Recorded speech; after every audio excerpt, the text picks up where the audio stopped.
좋은 사람이 되는 길. 창세기 24장 1절에서 9절 말씀. 좋은 배우자를 얻는 길. 본문에는 이삭의 결혼을 준비하는 아브라함의 자세와 신앙이 잘 나타나 있다. 좋은 배우자를 얻으려면 어떻게 해야 하는가? 1. 꿈을 포기하지 말라.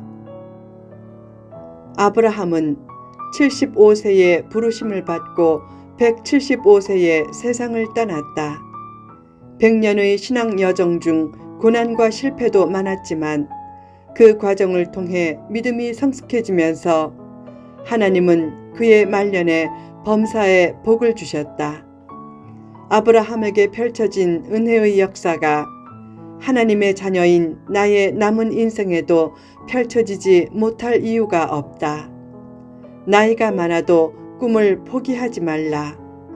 아직도 내게 무한한 가능성이 있고 시간도 충분하다고 여기라.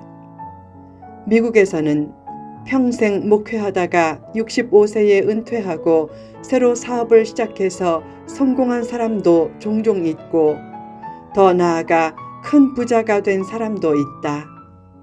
그들은 매일 새벽 기도를 인도한 열정을 가지고 새벽부터 열심히 뛰면서 꿈을 구체화시켰을 것이다.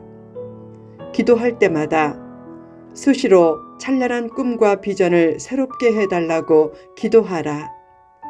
또한 문제 해결을 위해서만 기도하지 말고 문제를 극복할 수 있는 믿음과 담대함과 상황 대처 능력과 지혜를 위해서도 기도하라. 믿음을 가지고 꿈과 비전을 포기하지 않으면 영혼을 이끄는 매력이 나온다. 비전이 있으면 비천이 없어지고 믿음이 있으면 미움이 없어진다. 복된 내일을 준비하려면 미워하는 사람도 없어야 하고 미워할 시간도 없어야 한다. 좋은 꿈과 비전을 향해 힘써 달리고 인생의 가치관을 높은 곳에 두고 살라. 나이와 환경을 탓하지 말라. 훌륭한 사람이 따로 없다. 자신이 가진 꿈과 이상과 가치 기준이 높은 사람이 누가 뭐래도 훌륭한 사람이다. 2. 준비하는 삶을 살라. 아브라함이 자기 집 모든 소유를 맡은 늙은 종에게 이삭의 결혼 상대를 고르는 일을 맡기기 전에 말했다. 내 허벅지 밑에 내 손을 넣으라. 왜 아브라함은 늙은 종의 손을 자기 허벅지 밑에 넣게 했는가?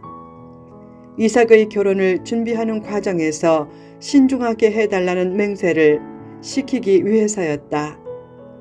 그처럼 아브라함은 세심하고 구체적으로 자녀의 앞날 및 결혼을 준비했다. 어떤 일을 하든지 세심한 준비는 내일의 복된 삶을 위해 꼭 필요하다. 왜 어떤 일을 하기 전에 기도하는가? 기도만큼 소중한 준비는 없기 때문이다. 즉흥적인 삶, 준비 없는 삶, 그리고 하나님의 은혜만 바라보면서 아무것도 하지 않는 삶은 결코 좋은 성공을 가져다 주지 못한다. 혹시 외적으로는 성공해도 대개 일시적인 성공으로 끝난다. 하나님은 준비의 중요성을 깨닫게 하시려고 때로 고난과 침체와 낮아짐의 기간을 허락하신다. 그 기간은 축복을 담는 그릇의 준비 기간이기도 하다. 결혼이든 사업이든 깊은 관심을 기울여 준비해야 성공 확률이 커진다. 심은 대로 거둔다. 심는 것은 준비하는 것을 뜻한다. 현재의 행동은 미래를 위해 씨를 뿌리는 의미가 있다. 씨 뿌리는 대상이 세상이나 교회도 되지만 마음도 된다. 누군가의 마음에 뿌린 사랑과 용서의 씨는 희망의 새벽을 여는 토대가 된다. 세상의 변화가 없다고 실망하지 말라. 남과 세상을 바라보기만 하면 어둠이 크게 보인다. 내가 욕망을 잘 다스리고 하나님이 있게 하신 자리에서 힘써 좋은 씨를 뿌리며 준비하면 미래의 어둠은 조금이라도 걷히고 내가 뿌린 빛에 이끌린 사람은 세상을 밝히는 빛의 조력자가 될 것이다.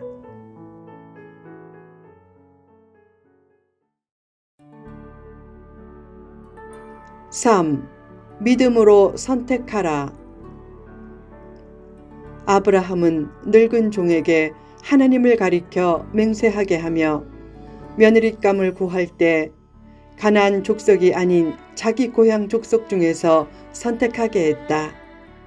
가나안의 죄에 물들지 않고 혈통의 순수성도 지키기 위해서였을 것이다.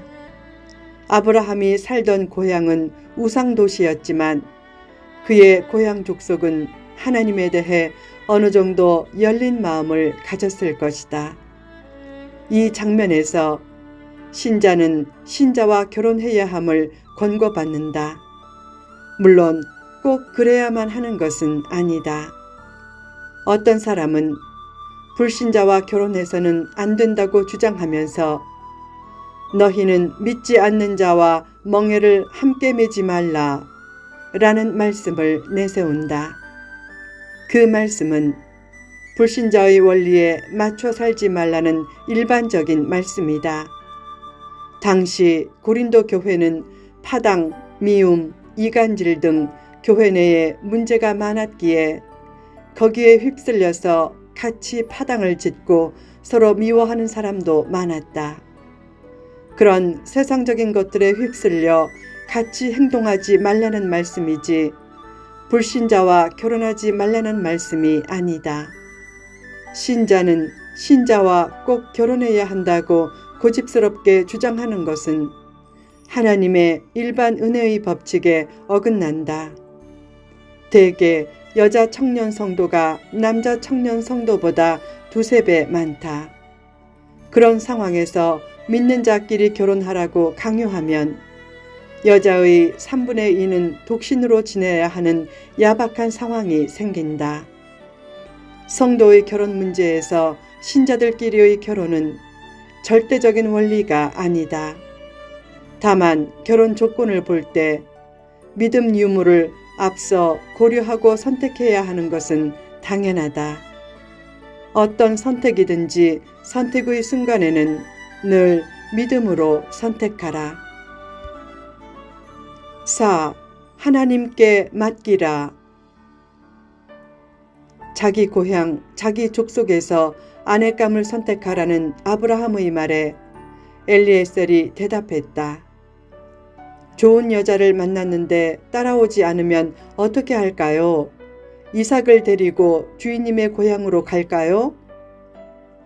그때 아브라함은 여자가 따라오려고 하지 않으면 맹세한 것을 무시하고 이삭을 그리로 데려가지 말라고 했다. 아브라함의 고향은 우상을 숭배하던 도시였다. 결혼을 위해 그곳에서 아내감을 데리고 나오는 것은 좋지만 아내감을 얻기 위해 이삭을 그곳에 데리고 갈 필요는 없다는 뜻이다.